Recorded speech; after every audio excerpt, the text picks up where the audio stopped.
Hello friends, this is Arvinder Kalsey from Business Solutions with another update as to what are the restrictions and implementing of the travel restrictions laid out by the government. In the last post I had said that possibly the government is going to implement that as of February the 14th. But now, today our Prime Minister has announced instead of February the 14th, this would be implemented as of February the 22nd. So they have moved this from 14th to 22nd. Today we are sitting at 12th. Today, the February the 12th, Friday. And this information I'm sharing with you. Reason being, there is another 10 days window now, which is there between now and the implementing orders, which is February the 22nd. Now, by putting out this in front of you, what I mean to say is anybody coming before the 22nd of Feb still can beat the system in terms of entry Canada without getting COVID test. And though you'll be doing a COVID test, and my apologies on that, but you don't have to go into a hotel to stay for the next 3 days. So if you land in Canada before the 22nd, you can avoid the hotel stay. But if you are landing in Ontario, you will go through the COVID test, in Toronto, and rest all, you know what to do. So basically, if you're landing after the 22nd, obviously, which we told you last time even, you'll have to go through the COVID test. And the first 3 days is mandatory to stay in a hotel. So there is no excuse about that I would not be staying in a hotel. So now, as of February 18th, which is another 6 days, on the website, you will see the list of hotels which have been approved by the government who are participating in this program. So now, before you leave your home country, home port, wherever you live, you make sure that you call the hotel, make your 3 days reservation with the hotel, so you have a place to stay when you come in here. And once you have made that reservation, you also make sure that you have a test certificate 72 hours ahead of time before landing here, a negative test with you, which will be seen at the airport. So all these conditions are mandatory, and these apply to each and every one of us. So please make sure that you have it. Now, once you have reserved the hotel, and you have laid out your plans, how you're going to come, where are you coming from, where are you going, and where you'll be staying for the next 14 days in situation of quarantine. So you have, what you need to do is, there's going to be another portal open which says Arrive Can. Arrive Can, you have to upload your entire program, whatever is happening, that your itinerary basically, that I'm coming on such and such date, this is where I'm going to be staying, this is the quarantine arrangements I have, and this is how I'm going to follow. Now, there were a lot of questions asked by people that say, I come in, I stay in 3 days hotel, and I turn out to be with a positive result. What will happen now? Where do I go? What happens for the next 11 days? Do I have to pay more to stay in a hotel? Or how is it going to happen? First of all, that is the only reason why we want to see your itinerary before you come in. So the government knows it, whether you have the arrangement to stay somewhere during that 11 days or not. If, say, God forbid, if you don't have it, then what has happened is that the federal government has designated quarantine facilities. Quarantine facilities will be at each and every airport close to that. So what they will do is, if you don't have any place to go for the next 11 days, they will transport you to the designated quarantine facilities where you'll be staying for the next 11 days, for which you will not be paying anything. You'll be taken care of by the federal government. So technically, it's a free stay for you for the next 11 days till your quarantine is over. So now, having said that, after quarantine 14 days, you will have to go for another test of COVID just to make sure that you're clean. You're not carrying any virus, so there is no problem for you whatsoever. So please make sure that you understand this, so there is no excuse as to what happens or what not. Now, the other question was that, say, if I show up at the airport and I don't have these arrangements done, what will happen? First of all, legally, the government cannot deny entry of yours into Canada. But what they can do is they will have a fine or a ticket placed on you for $3,000. So you'll have to pay a fine to enter the country with $3,000. Plus, there's a chance that you could face imprisonment or a jail time. Now, these are mandatory things. Please, by explaining this all to you, what I mean to say is this is something serious. Don't take it lightly. Don't think that I can get away with this. Nobody can get away with this. So everybody has to face this. So it's better we come prepared.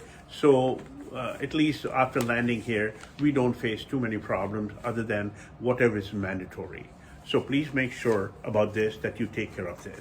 Now, starting as of February 22nd, anybody entering Canada through landline, what I mean to say is the only country next to Canada is America. If anybody is coming through the land borders, there are 6 borders announced by the government, which will be open as of 22nd, which is Douglas at BC, Courtice at Alberta, Queenston Bridge, and Niagara-on-the-Lake in Ontario. Then we have St. Bernard, which is Quebec, and St. Stephen's and New Brunswick. These are the land borders which will be open to enter Canada. But make sure, keep in mind, there will be a COVID test done at that spots also. After that, as of March 4, there will be multiple other points also open if you are coming by road. So please make sure you keep your information up to date and make sure to upload your itinerary on Arrive Canada so the government knows your program, who is coming, where are you coming from, and where are you going finally, so they can keep a track of whatever is happening at this point. Secondly, as I said last time even, the government is saying, please don't make any travel plans for your March break. The basic reason is they're discouraging us not to leave the country. Because even after 22nd of February, doesn't matter for what reason you leave the country and you want to re-enter the country, you have to go through this process altogether in terms of staying in a hotel and checking out COVID tests and everything, which is, I believe, is too troublesome. They don't want you to go through that, so that's the only reason why they're doing it. Secondly, to keep you back in here in Canada, what they've done is, especially in Ontario, they have postponed the March break, which happens in March. But this year, it will not happen in March. It will be in the month of April from 12 to 16. Reason being, they don't want you to leave the country. They want to keep you safe, so at least nothing happens. As of today, as of February the 12th, there has been 1,079 cases in Ontario and 18 deaths. Just imagine, after taking all these precautions, still deaths are happening, there are cases coming in. Just imagine, if they lift all these restrictions, what could happen? It could be very chaotic in terms of a lot of people might get sick. And the government and the doctors are worried that maybe in March we might hit another third wave of this COVID-19, which is going to be disastrous. They don't want to go there. So that's the reason they're asking us to please obey these orders and stay home and stay safe. I think by doing this all, we are strengthening our government hands as well as keeping ourselves safe, so we can all be safe during this period. So again, as I said, there's a very small window left for the next 10 days. If somebody is coming into the country during that day, he might get away with that, not getting into the hotel, and they can straight away go to home, stay for 14 days quarantine. But also keep in mind, the people who are not following quarantine, say for example, you're my neighbor, and I know you came in yesterday from somewhere, and day after tomorrow you're going out in a car, and if I report this matter to the police, believe me, you can get a ticket on that. So please keep in mind, keep your guards up. Don't do something stupid for which you'll be sorry tomorrow. And I think, being a responsible citizen, anybody can report that, saying, look, this person is not following the rules. So by saying that, don't feel that he's trying to put you down. No, he's trying to keep you safe. He's trying to keep other people safe also. So if we are all responsible enough, I think we can all get away in a proper way and keep each other safe from whatever is happening. In terms of lockup As we all know, in Ontario we have it. On 16th of this month, they are loosening a little bit. There will be some business going on. People will start coming out. They'll be able to move a little bit, but please make sure restrictions are still there. And because of the restrictions, the stay-home orders are up till the 22nd. So we all need to follow that also. Make it a habit that if you're going out, you take mask with you. You don't go out without a mask. So these are all things which I would wanted to, share with you. And I would also request you, these to me are very important updates, what we are giving to you. Please share this with your family, friends, and these videos are very important for people sitting at home, not getting out. At least they know the information. I don't mean that you don't listen to radio, you don't listen to news, but sometimes we miss all this stuff. And the intention behind this all is that we get up to you, we give you the information sitting at home so you can take care of this. If for by chance you miss anything, you can call us at our toll-free number 1-866-790-8984, or you can log on to our website, which is www.bscc.ca, because all these videos are uploaded on our website, on Facebook, as well as YouTube.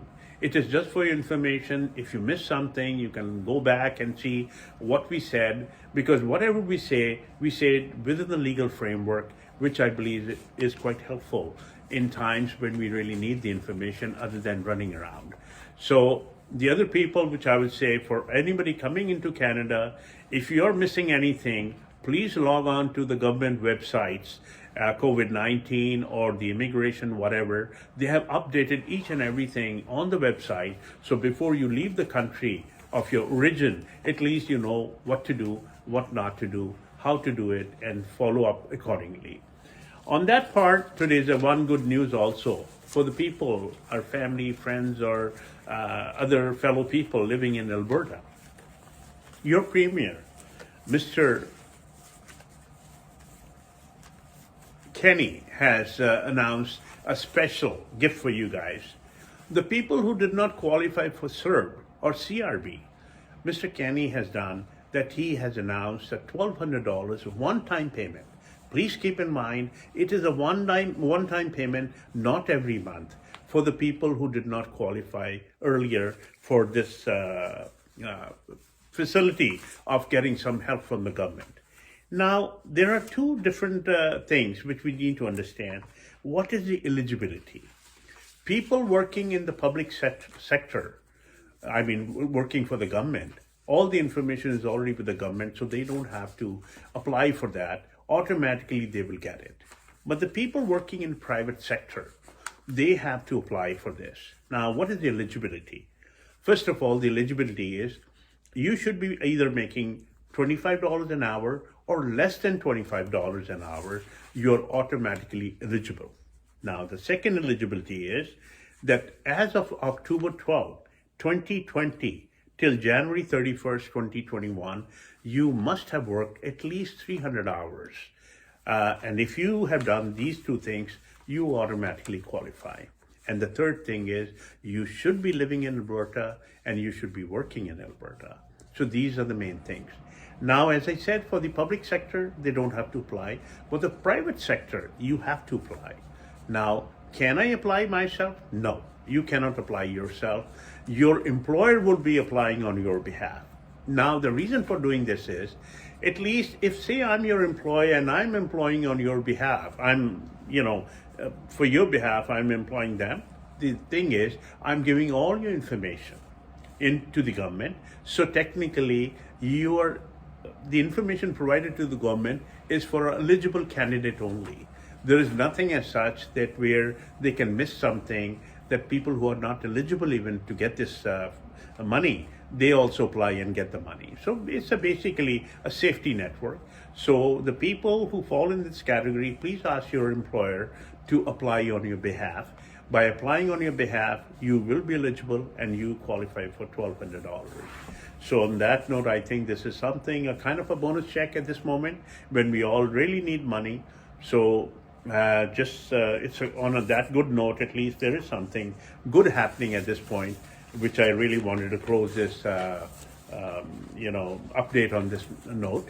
So on that basis, please, once again, I'll request you to share this video with your family, friends, and do tell them that, guys, if you need some information, you can have it from here, and we'll be more than happy if you log on to our website or call us to update you. Whatever you need, information. Basically, it's a time where you need information, we are here for you. So on that note, I would say, please stay safe, stay home, stay healthy. God bless you all. Thank you.